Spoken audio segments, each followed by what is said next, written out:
All right, Shalom. I want to give all praises, glory, and honor to Yahweh, Ba'ashem, Yahweh Shai, Ba'ashem, Ruach Kodash. Double honors to the apostles and elders of Great Millstone, and salutations to all the hopeful elect, pushing out this word in truth and sincerity throughout the four corners of the globe. This is the brother Dequar with the DC camp. Just want to get into a quick lesson, just being a watchman. It came out about a day or two ago that the Washington, D.C. residents filed a $1 billion lawsuit for gentrification. Now, this is something that we know that's been going on throughout the country, man, where pretty much, well, let's look up the word, so you can get a better understanding. It says gentrification, the process of renovating and improving a house or district so that it conforms to middle-class tastes. So pretty much they push out the poor, which is us, the so-called Negroes, Latinos, and Native Americans, and they put in the middle class, which would be these low-level Edomites, man, or these other nations, because D.C. was once called Chocolate City, which, represented, all the Jakes, the so-called black people that was in that land or that city, and now it's all mixed up. The nice parts, they got a bunch of Edomites, gooks, there. My family is from D.C., so, and that's where our camp is actually at. So, I seen it firsthand, when Jake had to get moved out of there. And once they got moved out, they fixed the place up, and the property value went up. So now Jake can't afford it, But I'll just read this real quick, get a couple of scriptures, and, I call it the day. I'll just read this one paragraph. It says, here's all of the news you need to know. Civil rights lawyer Aristotle Teresa has filed a $1 billion lawsuit against Washington, D.C. on behalf of native D.C. residents for gentrification. The suit claims that the district has implemented policies that cater to anti-black residents and promote discrimination of age, source of income, race, family, religion, and matriculation in order to attract the creative class. Several D.C. agencies are being sought after for the damages and displacement. The city's responses is due to be filed by June 25th. Now, I want to look up that word, matriculation. This is the action of matriculating at a college or university. That doesn't help. There's a formal process of entering a university. Yeah, pretty much they pretty much want like people because they got a whole bunch of these little pop-up businesses where people can go and like work and study, or like it's just areas like workshops pretty much. But they want more, I guess, creative, innovative people that's around DC, And you just see a whole bunch of more Jakes becoming more homeless, and they out of that place. But we know that this is the curses, man. So let me get a couple scripts.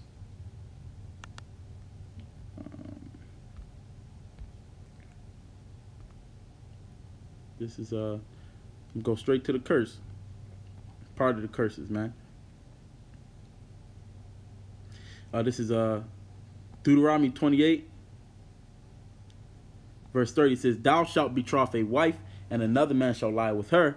Thou shalt build an house, and thou shalt not dwell therein. Thou shalt plant a vineyard, and shalt not gather the grapes thereof." Right now, the so-called Negroes, Latinos, and Native Americans, you pretty much built up this country, but you don't own anything. You don't have the money to own anything. As they said that they discriminate based upon income. So here it is. You built up this country, but you can't live there. You don't reap the benefits. You don't eat the fruits of your labors. Now, a fun fact, we'll go back here, is that, let's just read this. It says, was the White House built by slaves? During her 2016 Democratic National Convention speech, Michelle Obama asserted that the White House had been built using slave labor, and she was right. It says, what is true? Recent research has uncovered that the majority of laborers responsible for the construction of the White House and other buildings in the U.S. Capitol were slaves. You know, and it says the White House wasn't built exclusively by slaves, as other low-level laborers toiled on project as well. But for the most part, it was built by slaves, man. You know, so-called Jakes. And they call it the White House. You know? And up until Barack Obama, it was only Edomites living in there. So they wouldn't even let you sniff that place, man. And obviously, you know, you Jakes, man, obviously the people in power, they don't care about you, man. You know?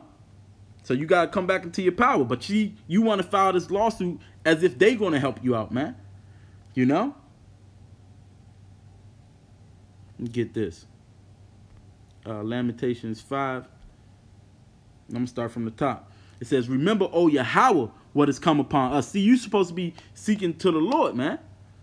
You know? Matter of fact, before I get this, you're supposed to be seeking the Lord, but yet you want to seek the heathens for help, man. You want to seek the very person that's oppressing you. You want to seek justice from him, man. You know? It just doesn't make a lot of sense. It says Isaiah, man. It says Isaiah 30.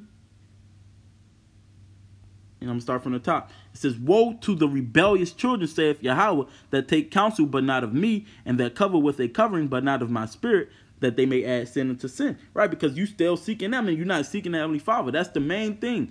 You know? That's the main evil and transgressions that you did. That you departed from the Heavenly Father. You forgot them, man. It says that walk to go down into Egypt, and have not asked at my mouth to strengthen themselves in the strength of Pharaoh, and to trust in the shadow of Egypt. Therefore shall the strength of Pharaoh be ashamed, and the trust in the shadow of Egypt your confusion. You know?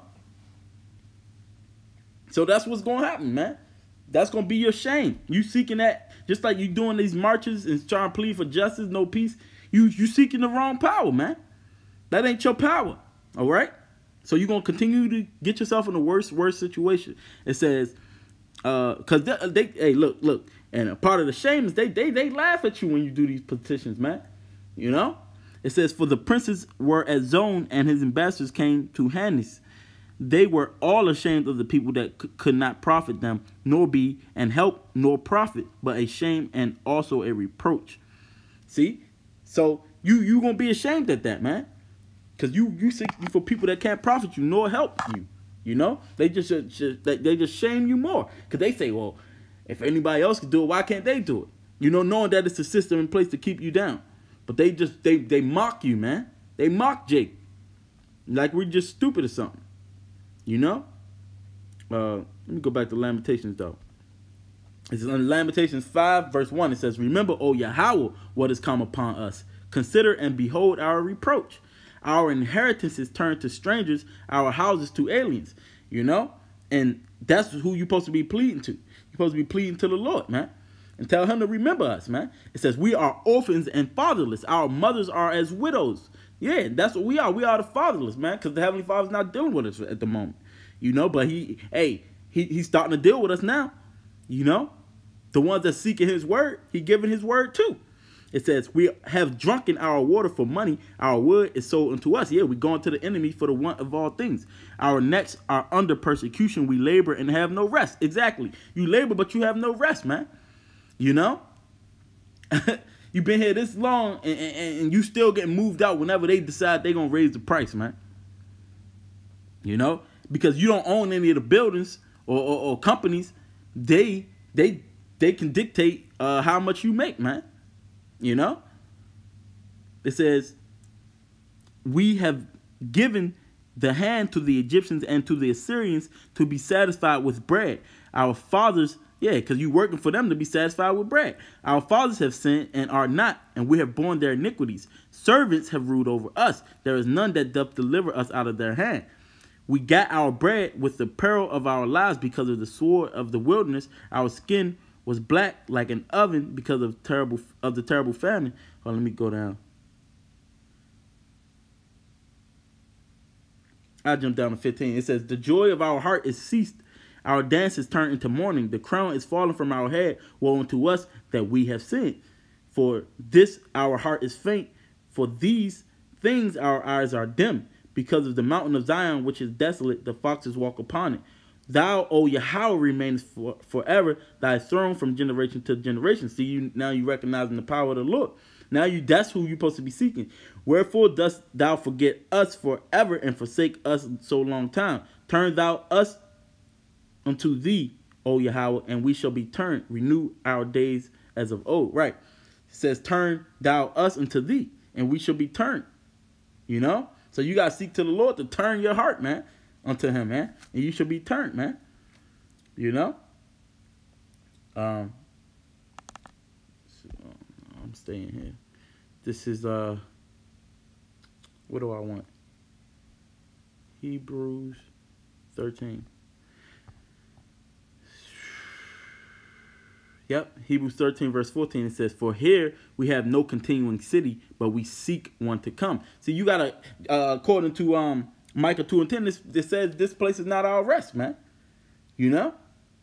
So that here we have no continuing city. They moving you out whenever they want to, just moving you around, man. You can't get settled. You can't build up, but you're supposed to be seeking one to come, a continuing city to come. But this place ain't for us, man. Once you seek the Heavenly Father, man, then all them things is gonna be added unto you, man. Go back. Get a couple more scriptures. I'm gonna close. What is it? It's Isaiah 65. Verse all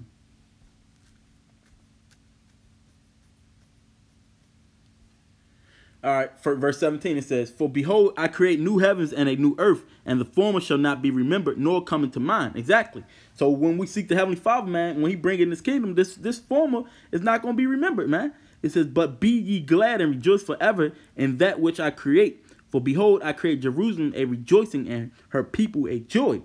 And that's what we seeking. And I will rejoice in Jerusalem and joy in my people, and the voice of weeping shall be no more heard in her, nor the voice of crying. Right, because now that's what you're doing. You're crying, man. You're weeping, because you are in want. But in the kingdom of heaven, that the voice of the weeping going to be no more, man. It says, there shall be no more thence an infant of days, nor an old man that have not filled his days. Yeah, because our people got low mortality rates, man. We die earlier than all these other people. It says, for the child shall die 100 years old, but the sinner being 100 years old shall be accursed. And they shall build houses, here we go, and they shall build houses and inhabit them, and they shall plant vineyards and eat the fruit of them. They shall not build and another inhabit, they shall not plant and another eat. For as the days of the tree are the days of my people, and mine elect shall long enjoy the work of their hands. See? The elect is going to long enjoy the work of their hands, man. It says, they shall not labor in vain, nor bring forth for trouble, for they are the seed of the blessed of Yahweh, and their offspring with them. And that's what we seek, man. The elect is going to be the start of that kingdom of heaven, man. And that's the beauty of it, man. Dang, it was another scripture, but I forgot it. But what exactly the scripture say, doing to them double as they have done it to you, we're going to receive their land. They taking our places now, but we're going to receive their land. This is Obadiah 1 verse 16. It says, I'm going to start from 15. It says, for the day of Yahweh is near upon all the heathen. As thou hast done, it shall be done unto thee. Thy reward shall return upon thine own head. Exactly. And that's what's going to happen to all these heathens, man. Chiefly the so-called white man, Edom. It says, for as ye have drunk down upon my holy mountain, which is us, and they have done that, used us up, and didn't take care of us, so shall all the heathen drink continually. Yea, they shall drink, and they shall swallow down, and they shall be as though they had not been. But upon Mount Zion shall be deliverance, and there shall be holiness, and the house of Jacob shall possess their possessions, and the house of Jacob shall be, it said we're going to possess their possessions, man. And the house of Jacob shall be a fire, and the house of Joseph a flame, and the house of Esau for stubble, and they shall kindle in them and devour them, and there shall not be any remaining of the house of Esau, for Yahweh has spoken it. Yeah, because after y'all served that 1,000 years of slavery, Esau going to be eradicated, man. You know, it says, here's the point though. And they of the south shall possess the mount of Esau, and they of the plain the Philistines, and they shall possess the fields of Ephraim and the fields of Samaria, and Benjamin shall possess Gilead. Yeah, but hey, we're going to possess Edom's land, man. Once they eradicated, they're not going to have no land. Even in slavery, they're not going to have no land. All the other heathens going to get their lands back, but Edom won't, you know? So, hey, here's the irony in that. But I'm going to close on this, man. This is Hebrews 4, verse 9. It says, there remaineth therefore a rest to the people of the Most High. Right, because this place ain't our rest, but there remaineth a rest for the people of the Most High, which is Yasharallah, you know? You so-called Negroes, Latinos, and Native Americans, chiefly in you in D.C., man. You don't have a continuing city here. You don't have no rest. You labor but have no rest, but there remain for rest, man. The scriptures say the Lord knows his thoughts towards us, man. Thoughts of peace and not evil, you know, to give us an expected end. You know, that's what's going to happen. But you got to seek your power and not seek into these devils, you know, because they're not going to pay you back reparations, you know, in money, man. You know, they're going to get paid back in blood, man, with their lives, all right? You know, Lord willing, that was an edifying lesson. Until the next one, I want to give all praises, glory, and knowledge to Yahweh, Ba'ashem, Yahweh Shai, Ba'ashem Rakakadash. Double honors to the apostles and elders of Great Millstone, and salutations to all the hopeful elect, pushing this word in truth and in sincerity.